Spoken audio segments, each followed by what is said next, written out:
Привет, друзья! С вами Одинокий Джейсон. На днях мы поговорили про великие дела наших соседей ингушей. И я там упомянул некоторые аспекты этой жизни, этих наших, как бы сказать, братьев в кавычках. И вот в ФСБ я там упомянул их трудоемкую работу с ФСБ. Имеете в виду, вы не подумайте, там ничего нет такого, что вот людей, вот это, мы все живем в России, ходим, и да, это есть такая структура, всегда это было, во всех странах, не только ФСБ, это во всех странах они такие. Они такие специфические товарищи, которые преследуют, почему-то именно, вот они видят вот это спасение этой Родины, служение этой Родине, своих вот таких вот этих, как бы вам сказать, культурно, оно очень нагнетает обстановки, не останавливается ни перед чем. И вот с этим свидетельствует кровопролитные две чеченские войны, где были убиты сотни тысяч людей. Только вот человеку можно было договориться с этим генералом. Они все учились в одних академиях, оканчивали служили в этих генштабах. Нельзя было договориться с человеком. Но вот они же преследуют другие цели, уничтожить нас, чеченцев. И вот наотрез это был Дуда очень, да, он толкал речи, но эти речи были, вот нам мог бы в любой момент, он хотел с Россией договориться. И вот эти спецслужбы не захотели. У них был свой план, свои вот эти дела. И вот с помощью этих товарищей ингушей пытались рассчитать обстановку в Чеченской Республике тогда вот это. И вот я вчера случайно, я никогда не смотрел вот этот какой-то Хамза, и мне в глаза попало 40 тысяч чеченских агентов, работающих в ФСБ. Думаю, вот и интересно. Это какой-то Абу Хамза, и вы, наверное, его знаете, я его не знаю. И вот он решил рассказать про чеченских э, агентов ФСБ. Может, тоже мой ролик он увидел, обиделся. И вот начал какой-то городить какие-то... И вот ингуш рассказывает. И самое интересное, как он, чтобы это было правдоподобно, рассказывает про Аслана Масхадова. И вот как он, вот правление Аслана Масхадова. И вот 2-3 минутный ролик, ну, название 40 тысяч чеченских агентов, вот написал ФСБ. Вот это само название, чтобы громко было. И вот ничего там такого нету. И правление Аслана Масхадова, товарищ Ингуш, может быть, ты и находился на территории, вот сколько тебе лет, я не знаю, Абу Хамза, но 40-45 будет, там по фотографии так видно, сколько тебе лет было, что ты там делал, тоже, может, ты был агентом, вот эти, из этих 40-тысячных агентом, подсланные вот этим Масхадову. Они же сами себя раскрывают, просто нужно, вот эти истерики, вот не понимаю. Я простой человек, я писатель, хотя специфический писатель, я нигде не издаю свои книжки, я только пишу для себя. И вот поэтому я неравнодушный человек, просто я обязан что-то сказать. Вот я сижу, вот размышляю, и я никакого удовольствия мне этого они доставляют, говорит, ваши эти подлости, про ваши эти провокации, про ваши эти никчемные дела. У меня есть своя жизнь, мне делать нечего, вот сидеть, про вас думать днем и ночью, о вас рассуждать. И вот что, скорее всего, вот это не просто так, когда я что-то сказал, вот сразу, бывает вот такое иногда. У меня и подписчиков нет, вот я не знаю, бегает. Вот я просто сижу, говорю, и вот зачем вот такое, вот эти вещи говорить, тоже непонятно. И самое, и под ником Абу Кавказ Галгай. Вот это да, это мой да, это танцевальный ансамбль Ингушетия. футбольный клуб «Ангушт», вот все Ингушетия. В гимне вашей это 18 раз, ни в одном гимне мира нету столько упоминаний своей страны, как в гимне Ингушетии. 18 раз вы упоминаете эту Ингушетию, это Галгайчи в своем гимне. Это что? Какое-то, я не знаю, какое-то сумасшествие. И вот вы, это бесконечные, эти безликие, эти существа, с бородой. Я не думаю, ты сидишь в этом Азране, вот такие смелые у тебя репортажи. И вот, скорее всего, прикинулся чеченским беженцем, приехал в эту Европу, за счет чеченцев проживаешь, еще имеешь наглость чеченцев в чем-то обвинять. Вот всех, кто сработает этих правоохранительных органов, их причислят агентам. Вот это как у вас? Это у вас очень такое специфическое. Ваших, знаете, когда у нас были только два чеченских генерала, вот этот, да, и Аслахану, у вас их было 5. Маленькое, тогда у вас население 200, у нас 1 миллион, на 1 миллион населения 2 генерала только было. А у вас на население даже 200 тысяч не было, когда в 92 году вы от нас уходили. У вас 5 генералов. А представьте, сколько у вас было во время Кавказской войны. Вам посчитать? Десятки. Вот это дедушка Идриса Базоркина, тоже генерал царской армии. Вот в чужом соринку видите, а в своем слоне, в своем глазу не видите. Вот это называется вот так. И мастера вот это, за счет все вы, сидящие вот сейчас, все вы, за счет вас вы были бы нищими, вы были бы, я не знаю, протянутой рукой ходили бы, ваш Назран, пока эти чеченские войны не случились, пока это не пошли чеченские, за счет чеченцев, знаете, как вы поднялись?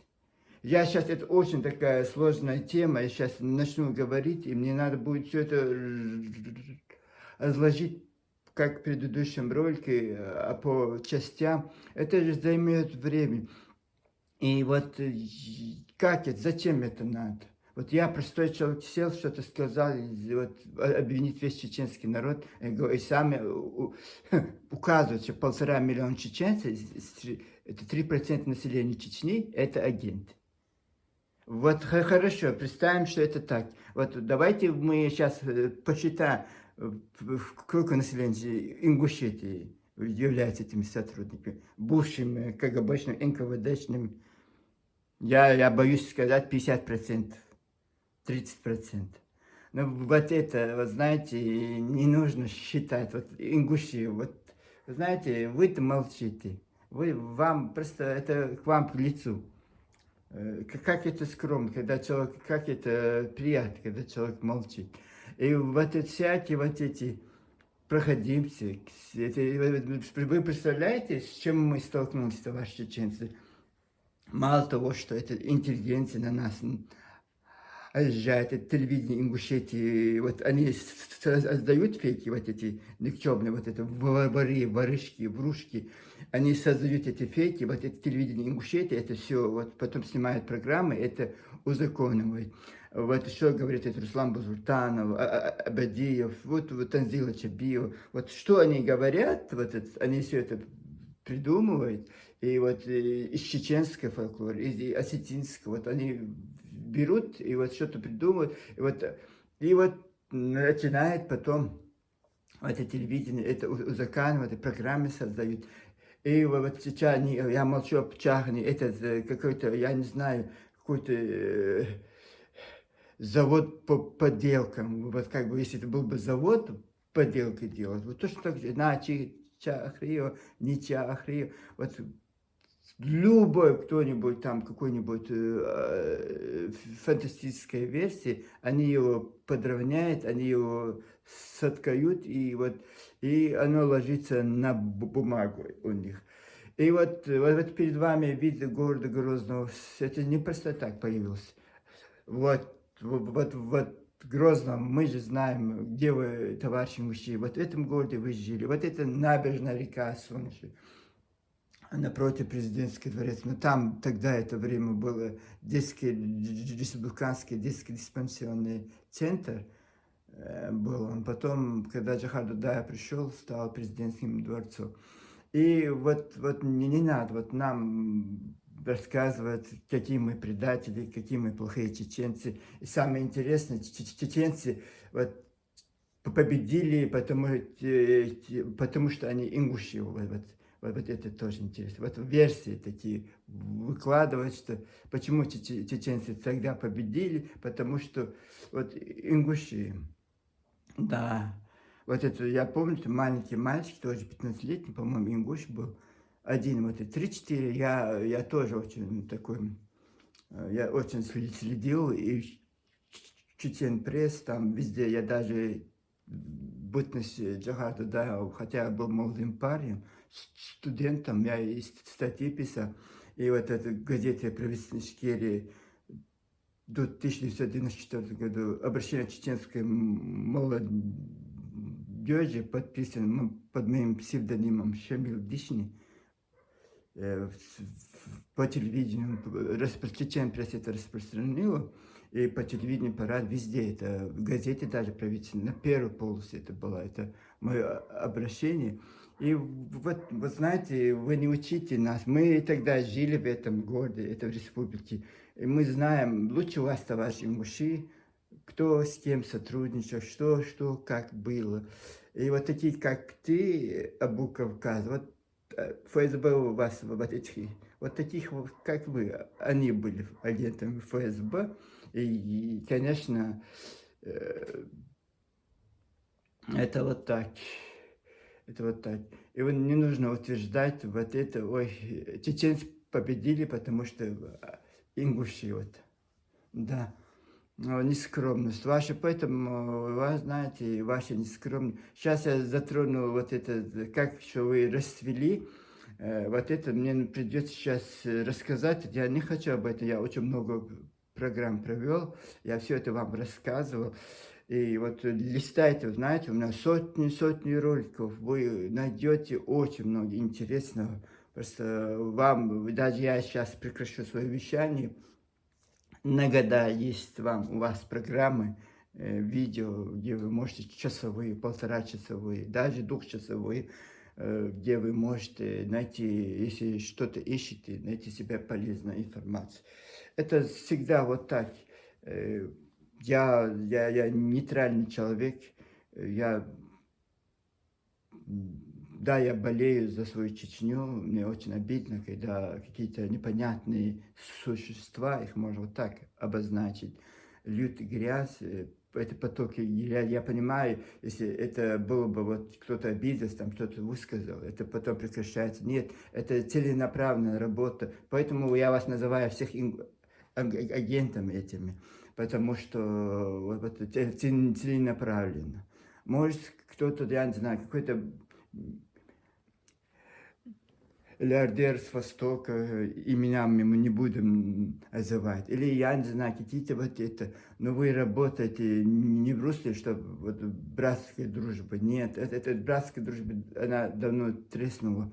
И вот, я просто, конечно, я затронул тему вначале, придется ее тоже развить. Я просто сейчас недавно Руслан Аушев дал интервью начинающей блогерши Иоанна, по-моему, ее зовут, вот тоже девица та еще. И вот у них же у всех вот это, вот, и цель у них одна была, вот что-то вот такое раскрыть, вот, что чеченцы, вот это, то. Ну, вот я беру свои слова обратно. Вот Руслан Аша, вот это имя, вот это интервью показал себе мужчинам, генералом. И вот он, вот сколько вот вопросы оводящие, он так, и дружба чеченцев, ингушей, вот в своем роде молодец, мужчина. Вот это вот, многие ингуши не помнят, когда они напали на Назран 2000-х, эти боевики. И вот как это повел себя этот Идрис Дязков, генерал ФСБ, вот это мне понравилось. Представляете, сбежал минеральную воду, оставил в Ингушетии, сбежал в минеральную воду. Потом сел на самолет, уехал в Москву. Знаете, вот это Амаран, вот это, он когда приехал, сразу вот этот договор между Чеченской Республикой Ичкерия и Республикой Ингушетии, договор разорвал, она существовала почти, по-моему, 10 лет там, оно, даже после того, как Джохар Дудай умер, там, Масхадо, вот этот договор еще продолжал. Когда он в 2002 году стал главой Республики Ингушетия, это в одностороннем порядке разорвал этот договор между, вот, было вот это там, что было написано, что вот это только будут, было указано, что нельзя заселять чеченские вот эти населенные пункты. Ну, конечно, уже они уже все это заселяли, нельзя строить вот в спорных территориях, новые села вот тоже они уже их строят. И вот это типа невыгодный мужам, он односторонне поляски разорвал. И всем этим провокаторам, всем раздавал эти государственные ограды. Единственный чеченец, по-моему, и получивший эту награду, два чеченца.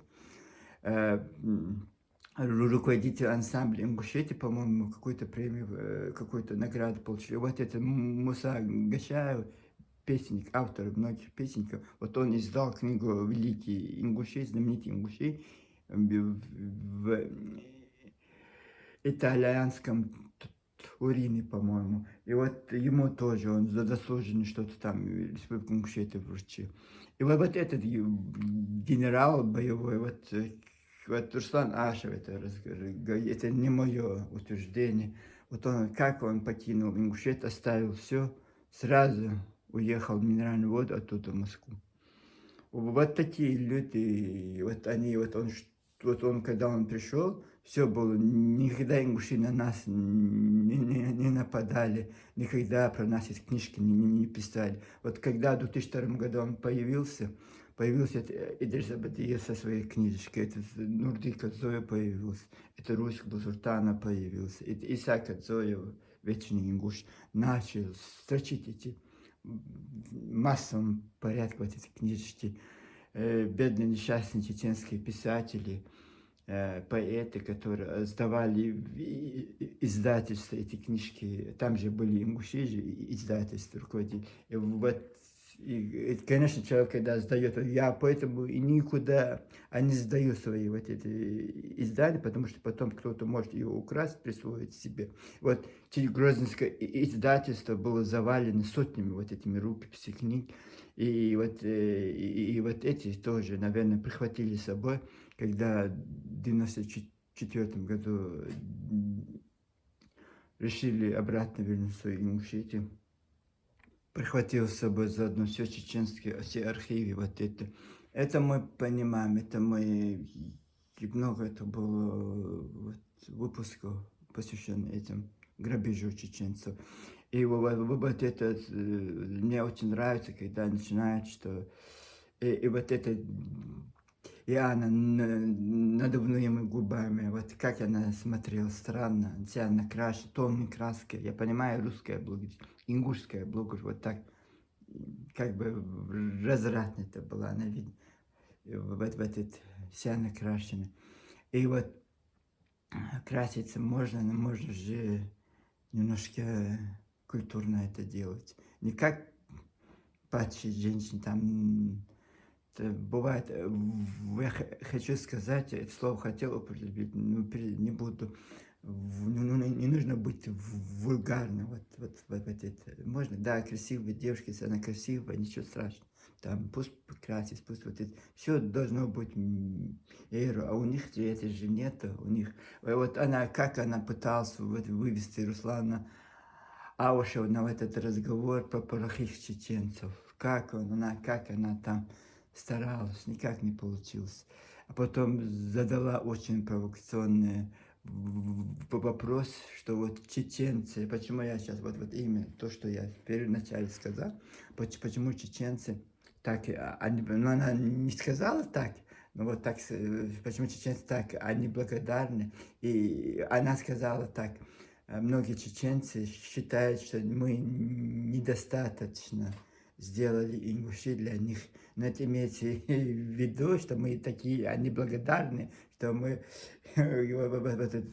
рассказываем, как это по-настоящему, как они свои свинанка у них не было, ну вот это даже сарай сдавали за эти огромные деньги. Представляете, миллионы Чечня, там, конечно, это были очень в большом количестве, ингушские беженцы из Грозного, из других районов тоже. Какая-то, я не могу утверждать, что чеченских не было, но не было в таком количестве, как они заявляли. Это Идрис Зязьков сказал, что ингуши занимаются приписками. Вот это 8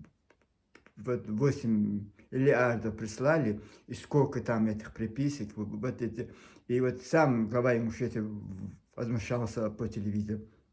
И вот мы не говорим, что этого не было. Были порядочные, которые вот, домой пускали, но в основном, знаете, они же еще, почему они брали беженцев, некоторые вот в старах везде, чтобы потом компенсацию сделать. И вот они, вот их, представляете, люди еще платят за то, что они живут в этих нежилищных помещениях, а эти еще, это мафиозно это было, где оформляют на этих людей, бедных несчастных, компенсации, они не в курсе, они просто взяли паспорт, типа, я хочу тебя вот это прописать, что-то такое, и вот обманывали их, типа, у нас такой, вот это закон, мы должны, брали у чеченских беженцев эти паспорта и себе оформляли компенсации, свой счет там указывали, и вот это было тоже. Было очень много несправедливости, потому что это еще хорошо, это тоже для них, этим мужчин тоже это было трудное время. Это не легкие времена, потому что такой наплыв беженцев. Да, не 230 тысяч, как они это утверждают, но там даже 150 тысяч, это почти 80% населения республики, это же очень много. Представляете, у нас в Чечне проживает 1,5 миллиона человек, почти 2 миллиона сейчас. И вот 1 миллион 400 тысяч вот беженцев пришло бы, это же было бы очень, конечно, это масштаб. И вот это, и все это мы понимаем, да, были порядочные люди, были они порядочные люди, как везде, во всех народах они есть. Я не идеализирую чеченский народ, что вот они такие хорошие, такие все правильные. У нас тоже этих подонков хватает. Но вот вопрос в чем возник? Мы, да, вы приняли, вы как брат, если у вас было бы горе, точно так же чеченцы бы тоже вас приняли бы. Наверное, приняли бы еще больше вот это. У нас нет этого лицемерия, как у вас. У нас вот гостеприимство, это, я не знаю, одних из самых-самых-самых. Вот поэтому мы и остались, и поэтому у нас это достоинство, честь, это имеет значение. И это было бы ничего, вот после всего, что было, многие чеченцы забыли это, как страшный сон. И вот сейчас возникают вот эти вопросы у товарищей наших соседей, чеченцы вот такие неблагодарные, мы их приняли, мы сотни тысячами их кормили. И вот это мне нравится. Вот перед вами город Грозный. Может, это девушка-ингушка, может быть, она чеченка, кем угодно. Потому что это был такой город, где все разные народы жили в одной семье, дружбе, добре.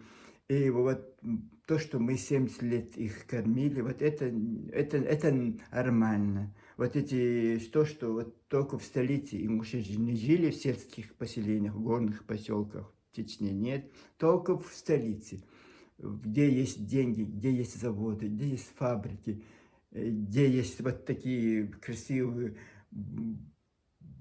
бульвары, мостовые, где можно потом вечером прогуляться, там вести такие возвышенные беседы, и свысока смотреть на чеченцев. И вот это мы забыли. То, что мы, чеченцы, сделали, тоже забыли. Вы знаете, да, город Грозный очень специфический город. Таких городов на Кавказе, по-моему, нету, как Грозный. Потому что, когда нас депортировали, 100% населения этого города было русские, были русские. Они на заводах, на предприятиях работали, во многих министерствах. И вот когда мы обратно возвратились, они же никуда они ушли, они остались жить в этом городе. И вот основное население Грозного было это русскоязычное. В пригородах Грозного жили чеченцы, и вот ингуши в центре, в квартирах, все. И вот у них была какая-то разнонарядка. На заводах то же самое было. 3% только местных принимали. И вот, представляете, сколько чеченских семей, которые трудились в этих заводах, лишились этих квартир, потому что ингуши массово, вот все приехали туда. Вот семья Руслана Аушева жила в этом Грозном. Его отец был руководителем, большим начальником этого предприятия. Мыши Гуцериева тоже отец, братья, все жили в городе Грозном. Идрис Абадиев жил в Грозном. Руск Бузуртанов жил в Грозном. Хава Абадиева была дикторшем на этом грозненском телевидении. Все, кого вы не возьмите, все они грозненские. И вот какой они нам оплатили. Какие неблагодарные люди. Вот Хава Абадиева вот, никогда не упоминает слово чеченец. В своих репортажах бесконечных она не упоминает слово чеченец. Вот такая черная благодарность. И вот мы-то молчим, мы благородные люди. Нам есть, знаете, сколько всего вам рассказать про этих негодяев, про этих подонков. И вот сейчас, и вот черное на белое указывать, белое на черное указывать. И вот все, что вы говорите, это правда, все, что вы это рассказываете, это нормально. Когда мы противовес вам что-то говорим, и вы сочиняете вот этот как непонятные проститутки, я извиняюсь, конечно. И вот они сочиняют вот эти сказочки. И вот пример вот это Абу Кавказ, который ничтожный человек, и самое главное, галгай. Вот галгай, гей. Вот мне нравится второй слог вот этого слова. Гал это гал, гей это гей. Вот мне второй слог нравится. Вот сейчас вы скажете, вот почему вы оскорбляете. Вот то, что вы говорите, это не оскорбление, не унижение достоинства, не вот это. А то, что кто-то, я частный блог, я могу, я извиняюсь, конечно, я обещаю себе вот, не говорить такие вещи, это некрасиво. Но знаете, как обозначить этих людей? Никак. И вот своеобразная политика, своеобразные вот эти товарищи, вот я представляю, что было в ЧССР. А наши чеченцы идиоты, ущерб себе, с ними вели эти беседы, с ними сосискались. Вот как-то привилегированно, вот это, все они начальники, вот это, все вот это. И вот все это забыли. Ни одному с добрым словом, ни один человек, кроме вот этого Миша Гуцер, когда дает интервью, тоже отзывается, он рассказывает, как это там, Победа, Копеечка, я не знаю, какой-то транспорт у них был семейный, там они в Грозном там ездили. Вот этот Руслан Алша тоже, вот два этих человека я слышу сам, сколько я этих блогов ингушских смотрю, только это два человека, как-то. А другие, которые десятки тысячами, все это население Ингушетии, это половина, это бывшие жители ЧССР. И вот почему вот нет вот благодарности. А потом у нас требуют, вы должны быть благодарны, то, что русские за это платили, Международный Красный Крест, Организация Объединенных Наций, эти деньги присылали, вот этот, вот поэтому я и говорю, почему после этих чеченских войн Назран расцвел, Магаз расцвел, деньги. Как и то же самое, как в ЧССР. До последнего дня, под 94 год, все сидели в Грозном. И вот тоже делали деньги, зная, что им нужно идти. В 92 году Республика Ингушетия создана. Нужно было сразу же сесть в этот поезд, автобус и уехать. Нет, никто не уезжал, все сидели в Грозном.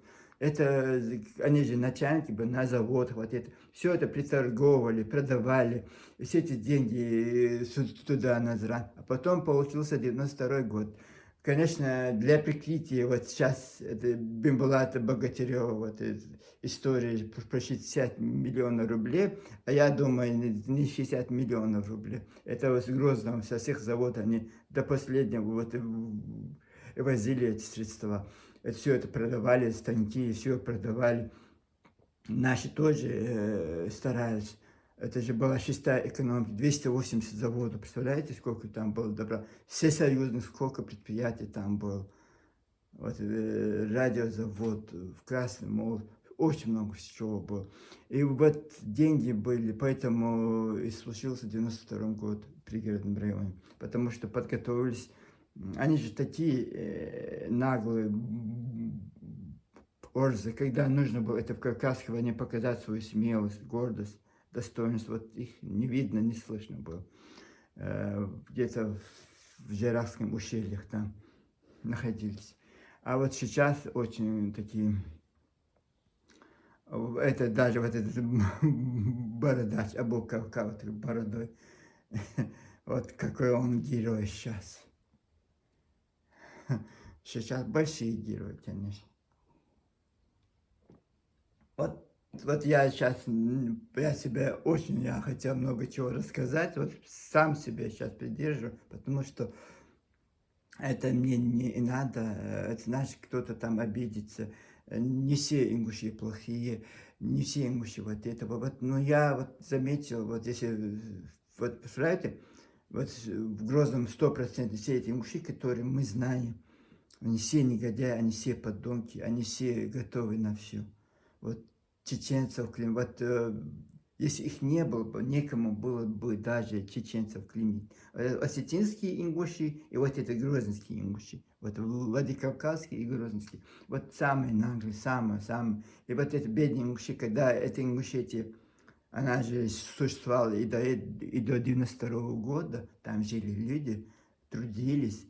И какой-то вот, вы представляете, они утверждают, что крепость Назрань построена раньше, чем Владикавказ и Грозный. 1700 даже в каком-то году, в 83-м, по-моему, они так утверждают. Грозный построен в 1812 году.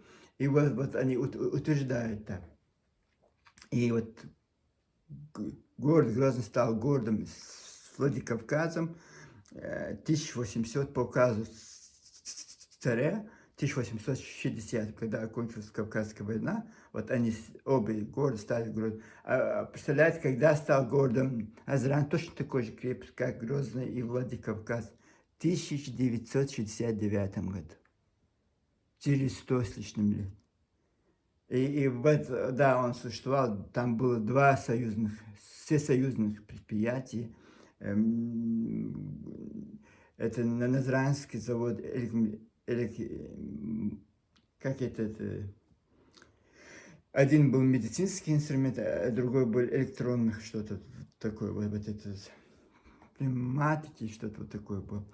И вот ни один ингуш, который после депортации не приехал обратно, все поселяются в Грозном. И это нормально жить у других, пользоваться всеми благами. И потом русские это же раскусили, и вот решили чеченцам сделать плохо. И везде, во всех должностях ингушей. Председатель Совета министров ингуш, пожизненный председатель Президиума Верховного Совета честь это Сергей Боку, пожизненно был там ингушем. С 60-х годов до конца этой Ичкерии он до конца ЧССР вот, был председателем Президиума Верховного Совета ЧССР. Это очень большая должность.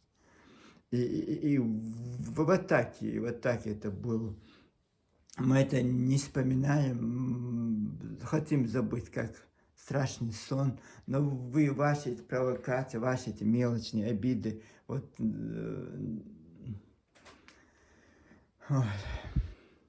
нас заставляет вот что-то говорить. И странная, очень странная ситуация. Вот я поэтому и говорю чеченцам, вот мне не жалко этих ингушей.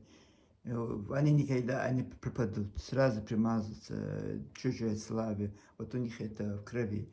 И вот сейчас даже нет, они очень много писали.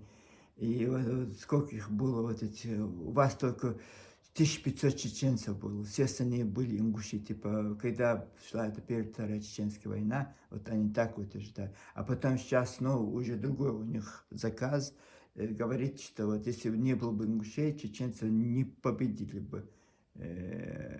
Вот, и вы вот сейчас про Масхадова рассказывали, а при чем вы тут?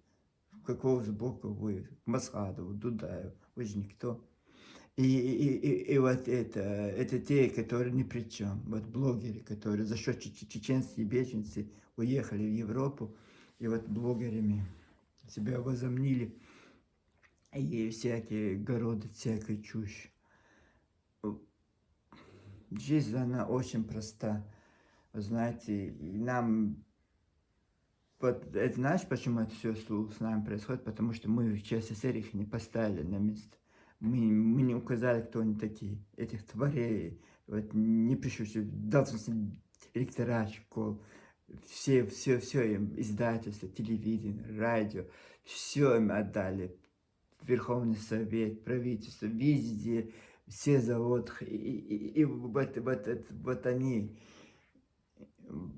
да, безнаказанно, вот все, что хотят.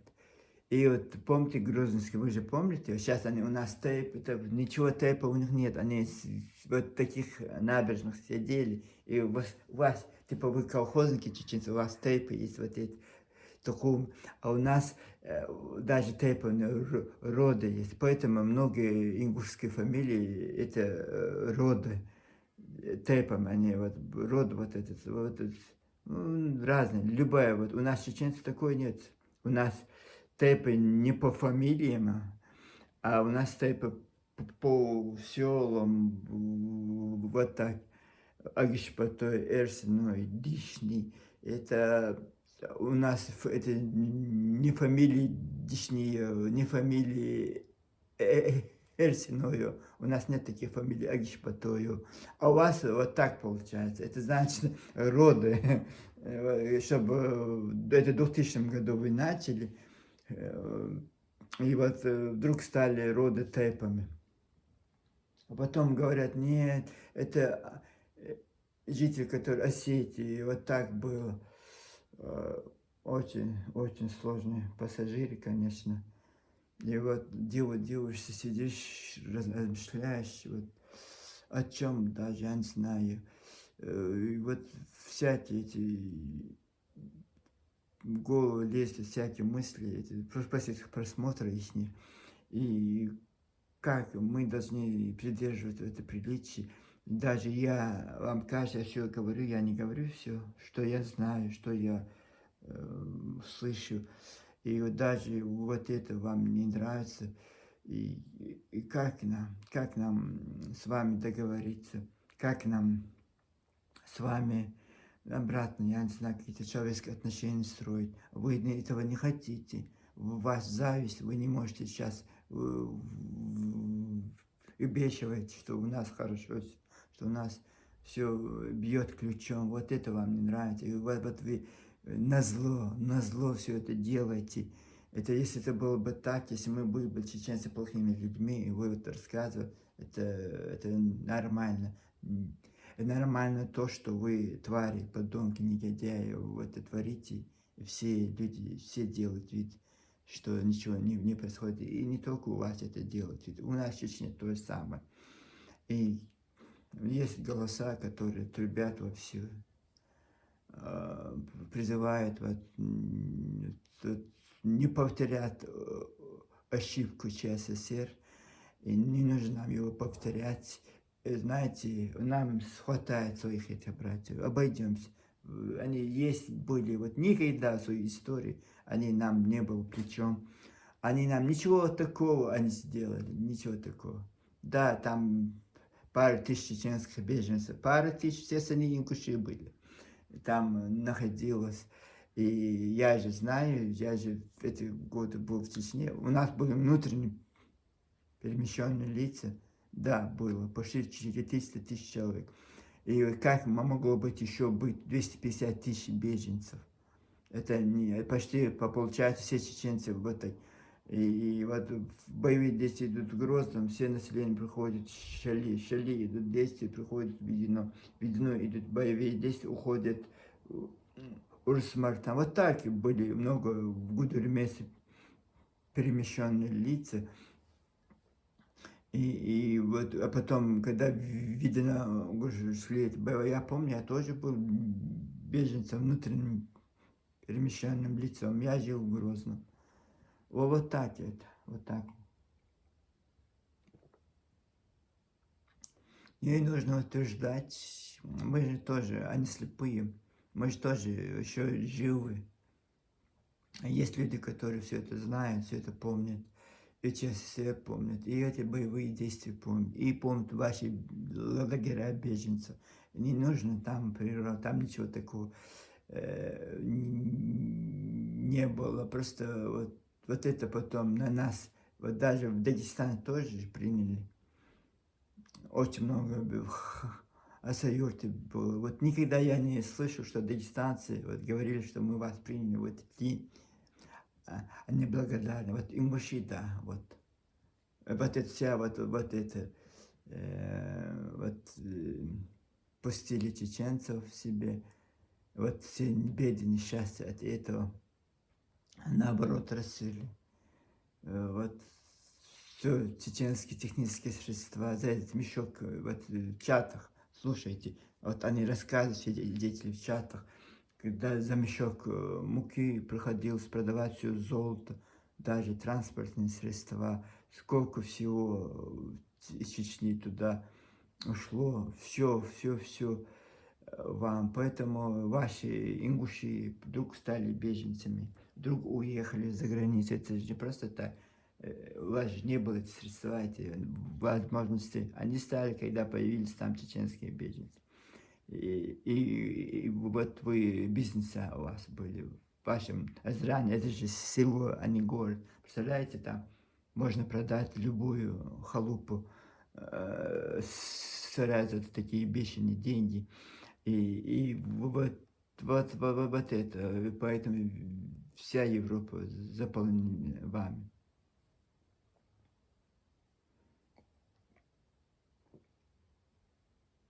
Благодарности никакой, и она не будет, скорее всего. Просто нужно, если человека не ставишь на место, вот он не понимает, что он что-то не так, ему кажется, вот ведь это его окрыляет, безнаказанность человека окрыляет, поэтому и вот укор нашим чеченским властям, которые, я не знаю, чем заняты,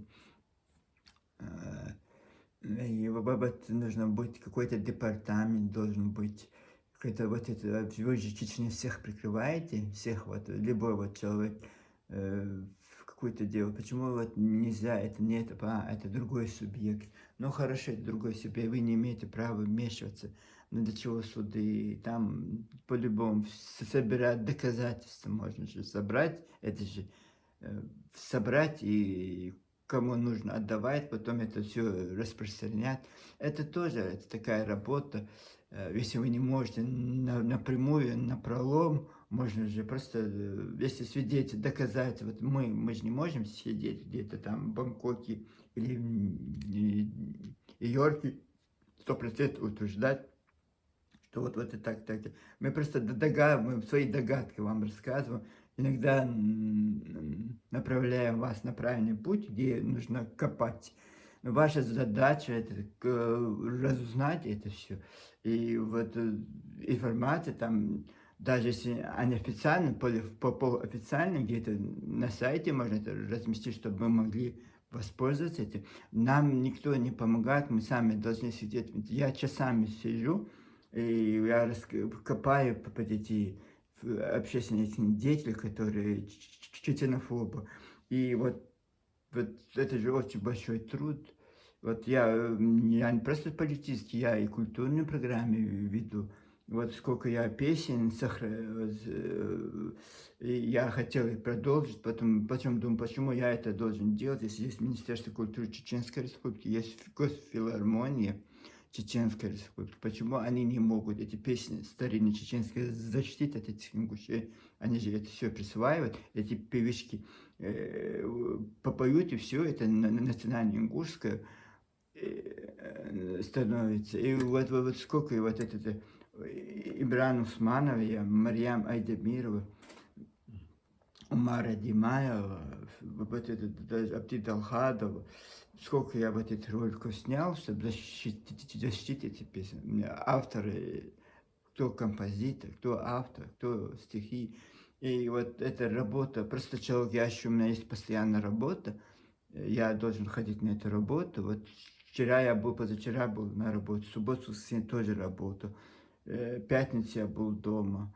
Вот поэтому я снял ролик. Потом работаю, приходишь, конечно, я могу снять, но оно, знаете, иногда очень устаешь, мысли в голову идут, и переснимать одним разом это не получается. Вот я сейчас почти 20 минут не снял видео, ошибку неправильно поставил, пришлось его прекратить, снова снять. Вот дублями, это же иногда столько всего в голове, что нужно слово, ты не можешь найти, эпитет не можешь найти. Не потому, что у меня скудный запас слов. Нет, это так, это секундно ты должен выстраивать свою речь, и секундно, это нелегко. Даже попробуйте 10-минутный ролик снять. Это не просто, вам кажется просто. Это очень сложно. И вот линию, нужно идти по линии, там нужно вот эти, так сказать, или по-другому сказать. Это работа. Я рад, что я познакомился с этим творчеством, блогерством. И мне очень оно нравится, потому что помогает иногда. Вот всегда я могу сесть, о чем-то поговорить. И вот хотелось бы, конечно, вот не о этих крайностях говорить. Наши эти истерики, вот они истерики. Вот эти истерики нам не нужны. Просто бы, знаете, говорил бы о светлом, я не знаю, о каких-то вещах, какие-то не знаю, о чем угодно можно было. Но вот так устроена человеческая натура, что вот если человек успешный, вот старается или воспользоваться этим успехом, или если человек прикарманит это, и вот если бы мы были бы чеченцы неуспешными, у нас не было бы такой великой истории, вряд ли ингуши бы старались бы все это прикарманить себе. Они же столько сливки берут, сливки собирают. Бедные осетины, Алан, это нарский эпос, это осетины, все вот это кабардинцы даже, у них есть нарский эпос. А вот ингуши нет, они не были бы ингушами, даже быть на СССР, Далгат, по-моему, я сейчас, может, забыл это имя, Далгат, по-моему, в 1970 каком-то году, геройский эпос чеченцев и ингушей поставили, потому что Ибрагим Дальхигов, который был главный редактор ингуш, который вот это эпоса, и он потребовал добавить ингушей туда. Вот в первоначальном варианте даже ингушей там не было, был геройский нарский эпос чеченцев. И вот этот ингуш, как главный редактор вот этого издания, вот этой книжки, вот он туда ингушей сунул. А сейчас, что вы думаете? Чеченцы слово убрали, и греческий нарский эпос. Даже сам это Ибрагим Дальхигов, 2011 или своей смерти, по-моему, он его издал. А сейчас русский Бузуртану там не может остановиться. Это первая часть, вторая часть, я не знаю, сколько частей будет. Это все осетинское, это кабардинское, вот ихнего. Что-то оставьте для СССР. Зачем все тянуть, все одеяло тянуть на себе? Зачем вот это? Вы же маленький народ, вы же не за год задохнетесь. я не знаю, вот то, что вот нет, вот это аланское, вот это там курхасы, головные уборы. Вы не были бы ингушами, если у нас в первое советское время его нашли в Арачоемском вот это склепы в советское время. И вот он даже в интернете сейчас присутствует. Вот вы 2000 говорят, через, там, не знаю, 40-70 лет, вот вдруг опомнились, и вот сейчас курхасы у вас. Даже певицы поют курхас. Вот это вообще смешно.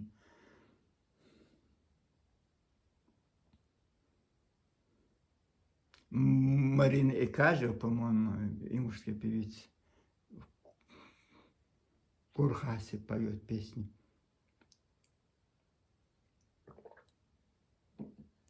Это так, поэтому мы и говорим об этом. И оставить этих осетин, оставить этих чеченцев, занимаются своими делами. У вас работа непочатый край. Вы сидите, этим все крохоборивают интернеты, и вот онлайн ведете эту свою жизнь. А нужно заниматься, нужно приучаться к труду. Как чеченцы, как и другие народы. Вот одним сыт не будешь, сказками, баснями сыт не будешь. Так что мой совет вам, товарищи, да, если вы не можете фантазировать, мы же не можем вам запретить это, фантазировать, но очень скромно, как-то, я не знаю, не выходя из рамок. Вот когда вы все это сочиняете, вот кто не в курсе, вот если вы даже не поверите, если я сейчас начал бы рассказывать, что они говорят, что они, я могу, если вы не поверите, поэтому я и не говорю, я в общих чертах, общих словах, какую-то есть проблема, о нем нужно, если она есть, не нужно замалчивать ее, нужно во всеуслышание говорить об этом. Если я не знаю, я тоже вот так куда-то хожу, я же тоже где-то там что-то услышал, может, не знаю, кто-то в Чечне, там, кто-то должен заниматься этим. Вот они просто, они понимали это, вот у меня вот такое теплица надежда, что вот даже вот мои, да, у меня очень сложная речь, даже, ну, можно же, я тоже сижу иногда, в некоторых вот этих видео смотрю, тоже мне не нравится, но я сижу и до конца смотрю. Вот интервью ингушских всех этих политических деятелей, я приходится сидеть, и иногда и 2 раза я смотрю, чтобы понять, о чем тут. Вот я Руслан Аш только почти 1 раз полностью посмотрел, я не понял хорошо. Если я во 2-й раз бы сел, внимательно слушал бы, я понял бы, что вот это. И почему я смотрю, чтобы я понять, куда и двигаться, к проблемам мы столкнулись, объем этой проблемы. И вот точно так же, вот кто при должностях, кто при этой работе зарплату получает, наверное, должны вот даже из самого такого, можно, если внимательно меня слушать, можно что-то найти, рациональное зерно. Я не знаю, если мы вот будем всегда простушками, я не знаю, все это терпеть, чего, ради кого. Вот это я не мнимая дружба, которой нет давно. Она давно нет его. Вот Богом судья, история, время нас рассудит, кто был прав, кто не был прав. Это сейчас, это кажется, это все просто, потому что новые технологии, и кто-то там, не знаю, вот это потом, это через 10-20 лет увидим, где мы, где они. Поэтому никаких, я, честное слово, я хотел бы, честно, сейчас сидеть и рассказывать о таких теплых отношениях с чеченцами, ингушами. И мне бы это доставляло бы радость. Вот то, что я сейчас говорю, мне они доставляют радость. Я просто вынужден об этом говорить, потому что другие молчат. Это я, хорошо, что я начал. Это благодаря меня, вот, века как таран я вошел в вот эту историю братских взаимосвязях, соседей. И а чё кто-то должен вот это. Потом я это раньше смотрел же чеченский, ни один чеченец как-то старается как-то не обидеть, ну вот как-то вот это. Так не бывает, правда, она не бывает полуправда. Нужно, если есть проблемы, нужно об этом говорить, не надо стесняться. Вот как мы стесняемся в СССР, вот их на шее, на себе посадили, поэтому они такие наглые, поэтому такие борзые. Вот, вот поэтому, знаете, и как нам? Мы же не хотим войны, мы не хотим, мы просто хотим жить для себя. Мы уже устали, это постоянно это войны, конфликты. И да, сейчас это нет войны. Оставьте, просто мой призыв, мой посыл вам, товарищи, соседи, оставьте нас в покое. Мы натерпелись, мы сколько всего пережили, мы нашего хотим созидать, жить в дружбе, соседстве с братскими народами Кавказа. Мы никого не презираем, вот и даже этих ингушей. Да, заблудшие овцы, но когда-нибудь поймут свою ошибку. Конечно, не получится все на паузу поставить и снова обратно в дружбу, но все равно соседи соседи. Не желаем ничего плохого им. Вот такое. Я, конечно, вот время, видите, уже заканчивается, и вот я не знаю. Наверное, это перебесятся, успокоиться, но после 2018 года что-то я не верю в это. Пока с вами был одинокий Джейсон. Вы знаете, многие мне претензии, там, вот это, то, десятое. Я не блогер, я просто сижу, говорю, и вы нравится кому-то, не нравится. Мне тоже очень много вещей не нравится, но я же какие-то претензии никакую. Я не иду на какие-то каналы, там не пишу это. И если я что-то мне не понравилось, я вот включаю кабель и говорю, точно так же вы тоже можете свое негодование, я не знаю, вот свое недовольство, вот так сесть, кто вам мешает, говорю. Тем более вы, может быть, русская речь у вас намного приятнее, я не знаю, намного гладко, чем у меня. Я просто владею 6 языками, вот сейчас все путается, и иностранные языки, просто очень сложно. Может, на чеченском языке, если я вот хотел бы вести эту программу на чеченском языке, но я боюсь, вот тоже, как я начинал тут, на русском языке, вначале очень было сложно, ну, научился же. И вот точно так же можно действительно перейти на чеченский язык. Ну, там тоже мы же много блогеров, которые на своем родном языке ведут эти программы. И тоже зачем это?